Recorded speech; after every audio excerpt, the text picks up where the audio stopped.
And welcome back, everyone. I hope you guys are enjoying this series of Python plus SQL projects for data analysts.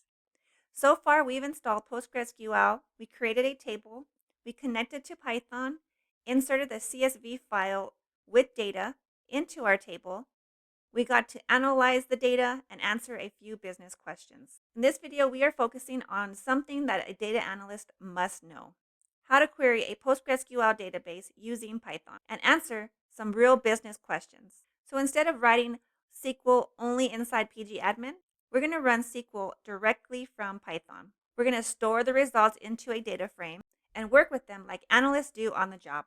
So if you're ready, open up VS Code and let's get started. So step one, we're going to first connect Python to our PostgreSQL database. I'm using VS Code with Jupyter Notebook, just like in the previous videos. If you want to know how to download VS Code to use Jupyter Notebook, I have created a video step-by-step on how to install this. I will link that video in the description below. So I created a new file for this project. So it's inside my projects folder. All I had to do is click here on New File, or you can go to File and click on New File here. Then you can name it whatever you like. In this case, I named it business_questions_SQL because we're going to use SQL for this project.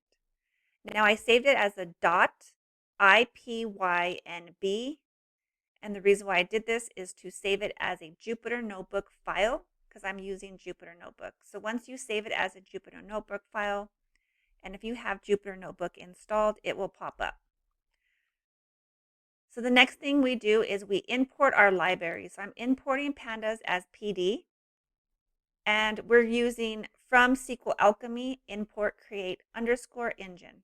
This will help us connect to our database, and Pandas helps us clean and analyze data. Next, this engine equals create engine. This is the line of code you need to connect to your database. As I mentioned in the previous videos, this is going to be your username here where it says PostgreSQL.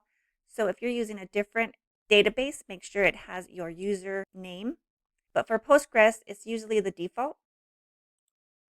Next is your password. So replace this part with your password. Then localhost 5432, so that's the default for PostgreSQL. And then our store _performance_db. So that's our database name. And again, if you don't know your database name, go to your database, open up servers, extend databases, and here you'll see your database name. So select the one you need and make sure it's spelled correctly and put it here. So once you do that, you run your code. Now step two, we're going to read the data from PostgreSQL. So we're going to go query equals. Now this is where we're going to write our query. It has to be in double quotations. Select all from, then your table name. So if you're not sure what your table name is, again, go to PostgreSQL. This is your database. Now go down to schemas, expand that. Scroll down to tables, expand that. And your table name is store _ performance. That's what my table name is. So make sure you put your table name there. So from store _ performance, semicolon, double quotation. Next is going to be a df, which is, again, we're putting it into our data frame. So we're calling it df equals pd.read. Now we wanted to read our SQL, open parentheses, query, comma, engine, close parentheses. Now this df, so anytime we call this throughout our code, this df is reading our SQL query, which is query here.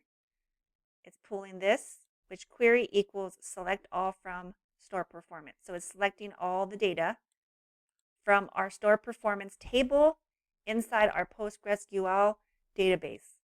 And we're storing it into a data frame called df.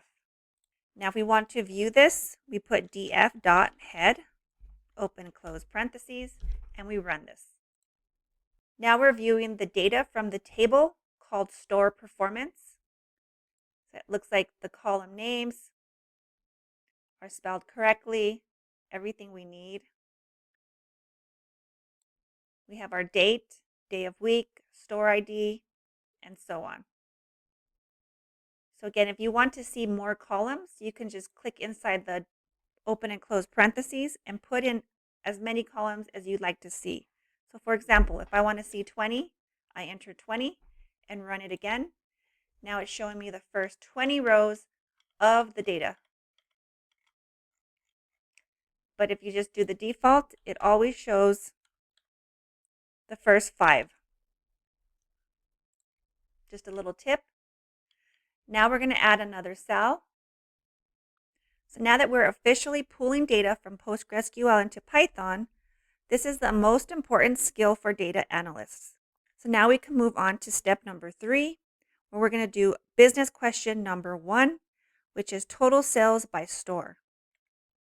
So our business question number 1 is, which stores generate the highest sales?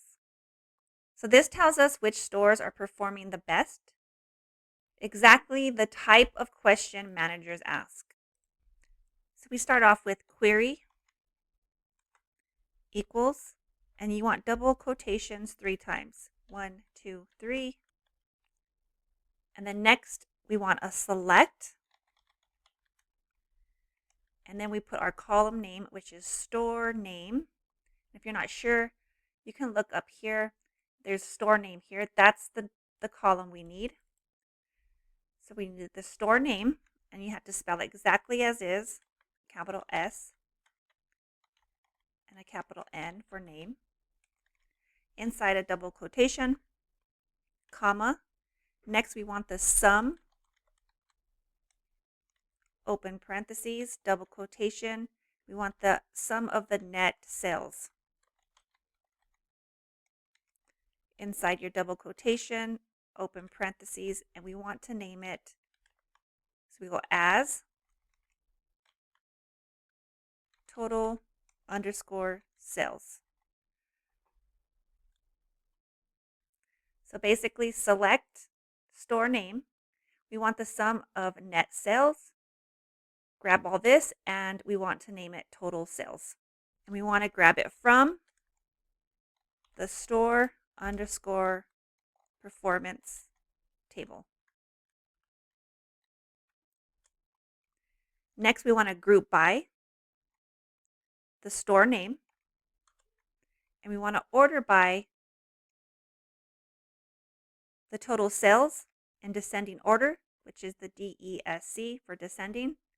Then we want to close this with the double quotations. 1, 2, 3. We opened them and now we want to close them. So next we want to be able to view the data. So we're going to call this store underscore sales equals pd.read underscore the SQL, open parentheses. We want to read that query, comma, engine, close parentheses. Now we can type in store sales to view the data. And we will go ahead and run this. And there's our output. So you can see exactly it is. There's the store name, which is our column, store name, and then we have the total sales. And we want to group by store name and order by total sales in descending order, which gives us the highest sales on top. So the Rio Grande Market is the most profitable store, and then it goes on. Now I will add another cell, and now we can instantly see which regions are driving the most revenue. Again, we do query equals 3 times double quotation, 1, 2, 3. Then we're going to select. This time we're going to do the column name region, double quotation, region. We're going to do a comma. Next, we'll do a sum, open parentheses, double quotation. We want the net sales. Double quotation, close parentheses, and this time it's going to be as, and we're going to name it regional sales. Underscore sales. From the store performance table, we want to group by region, and we want to order by the regional underscore sales by descending order, so the highest is on top. And this time we want to close it again with the double quotations 3 times. Next we'll do is region underscore sales equals, we're going to do the pd.read underscore SQL. We're going to read the query, comma engine, and then we will go ahead and put regional sales to view the data. And here it is. It's grouping by region and in descending order by regional sales. Southwest is the highest, then south, and mountain. So we'll go ahead and add another cell here. And we're going to answer business question number 3. Which days generate the most revenue? This is perfect for tracking trends, seasonal, or identifying spikes in the sales. So again, we're going to do the same thing. We're going to go query, and then those 3 times double quotations, 1, 2, 3. Select, double quotation, and we're going to do the date column, comma. We're going to do sum, and it's going to be net sales again. We're going to do it, and we're going to call it daily sales from store performance table. We're going to group by date. And we're going to order by daily sales descending order. And close those 3 double quotations. And we're going to call it daily sales to use the pd.read SQL. And now we will call this daily sales to view the data and run this. And here we go. We have date and daily sales. So you can see these are the days that generated the highest sales in descending order, highest to lowest. This is how data analysts actually work in the real world. So you don't need to replace SQL with Python. You can combine them. So in the next video, we'll take these results and visualize them using Python charts, trends, and insights that stakeholders actually understand. So if you're following along, make sure to hit that subscribe button. You don't want to miss the next part of the project. Thank you so much for watching, and I will see you on the next video.